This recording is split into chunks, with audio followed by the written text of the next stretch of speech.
Assalamualaikum warahmatullahi wabarakatuh. Selamat pagi anak-anak, semoga anak-anak tetap sehat selalu dan tetap semangat belajar. Dalam kesempatan kali ini, Bu Guru akan menjelaskan tentang pelajaran bahasa Indonesia di tema 3, subtema 3. Yaitu tentang menggunakan kosakata untuk membuat cerita. Jadi di sini Bu Guru akan menjelaskan tentang menggunakan kosakata untuk membuat sebuah cerita dan memahami makna kosakata tersebut. Kosakata tentang budaya kerukunan beragama. Contohnya, keberagaman, agama, ibadah, toleransi, dan menghargai. Jadi, anak-anak bisa membuat sebuah cerita dari kosakata yang Bu Guru sampaikan barusan. Contohnya misalnya ya di sini. Jessica beragama Kristen. Kitab suci agama Kristen adalah Injil. Jessica sedang beribadah di gereja. Kita harus menumbuhkan sikap saling menghargai. Kita harus mensyukuri keberagaman yang ada di sekitar kita. Nah, kira-kira dari cerita yang Bu Guru bacakan barusan, kira-kira kosakata apa saja yang sudah ada dalam cerita tersebut? Coba perhatikan. Ibadah, betul. Terus apa lagi? Coba dicari. Menghargai, betul. Terus apa lagi? Keberagaman. Nah, jadi dari kosakata yang barusan Bu Guru sebutkan, dalam cerita juga terdapat kosakata tersebut. Selanjutnya, mencari makna dari kosakata. Perhatikan, kira-kira makna dari kosakata apa saja yang ada dalam cerita tersebut. Di sini Bu Guru kasih contoh langsung ya. Injil. Injil artinya kitab suci agama Kristen dan Katolik. Gereja. Gereja artinya tempat ibadah orang Kristen dan Katolik. Masjid. Apa artinya masjid? Tempat ibadah orang Islam. Al-Quran artinya kitab suci agama Islam. Wihara artinya tempat ibadah orang Buddha. Tripitaka artinya kitab suci agama Buddha. Klenteng artinya tempat ibadah umat Konghucu.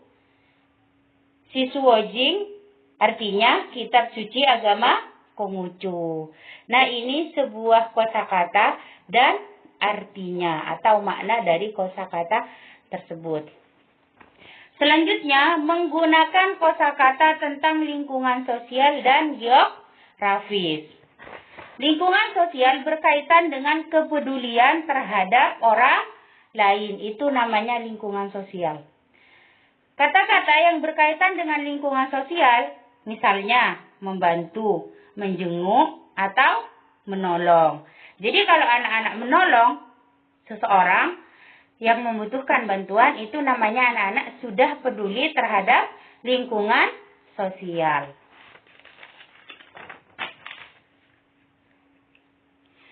Yang selanjutnya, kata-kata yang berkaitan dengan lingkungan geografis. Misalnya, denah, lokasi, tempat, atau rute. Kata-kata tentang lingkungan sosial dan geografis dapat digunakan untuk menjelaskan denah. Perhatikan contoh berikut. Made sudah 2 hari tidak masuk sekolah. Made tidak masuk sekolah karena dirawat di rumah sakit. Bu Guru dan siswa berencana menjenguk Bu Guru dan siswa berencana mengajak beberapa perwakilan siswa untuk menjenguk Made saat pulang sekolah. Perhatikan gambar berikut.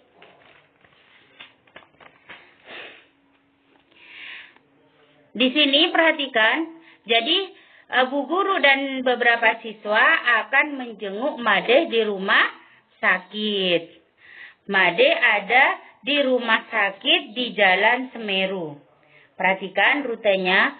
Rute yang dilalui Bu Guru dan anak-anak menuju rumah sakit adalah, pertama kan anak-anak berangkat dari SD Tunas, dari sekolah. Setelah itu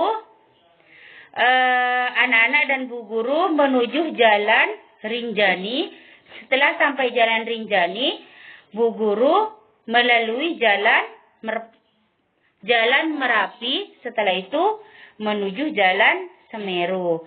Nah, setelah sampai di Jalan Semeru, anak-anak langsung menemukan tempat yang akan dikunjungi, yaitu rumah sakit. Nah, itu namanya lingkungan geografis. Coba Bu Guru ulangi lagi. Kosakata yang tepat untuk lingkungan geografis apa saja tadi? Yaitu denah, apa lagi? Denah, lokasi, tempat, dan rute. Jadi di sini sudah ada semuanya ya, tempat, denah, dan rute. Sedangkan yang untuk lingkungan sosial yaitu menjenguk. Nah, menjenguk Made di rumah sakit. Yang selanjutnya, mengurutkan gambar berdasarkan cerita. Di sini ada gambar. Ada gambar 1, 2, 3, dan 4. Nah, sebelum Bu Guru jelaskan, kira-kira coba perhatikan bersama-sama dari gambar tersebut. Bu Guru kasih bocoran, ini dimulai dari angka 4 atau dari gambar keempat. Jadi, contohnya nih ya. Bu Guru hanya sekedar memberikan contoh. Di sini kita membuat cerita dari gambar. Kita mulai dari gambar keempat. Adi membawa buku dari kelas mau ke perpustakaan. Tiba-tiba ada 2 anak berlari. Setelah itu lanjutannya gambar ketiga. Akhirnya 2 anak tersebut yang berlari akhirnya menabrak Adi. Kemudian bukunya jatuh berantakan. Kemudian lanjut ke gambar nomor 1. 2 anak tersebut membantu membereskan buku-buku yang berserakan di bawah. Kemudian ketiga anak tersebut membawa buku tersebut ke perpustakaan. Nah, kira-kira mungkin begitu sekilas contoh membuat cerita dari sebuah gambar. Kira-kira anak-anak paham atau belum?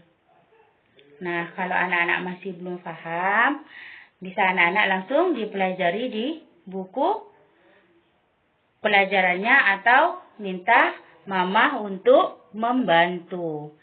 Nah, sebelum Bu Guru akhiri, Bu Guru selalu ingatkan anak-anak harus tetap semangat belajar, harus jaga kesehatan, harus rajin sholat, dan jangan lupa bantu orang tua. Akhirnya dari Bu Guru, wassalamualaikum warahmatullahi wabarakatuh.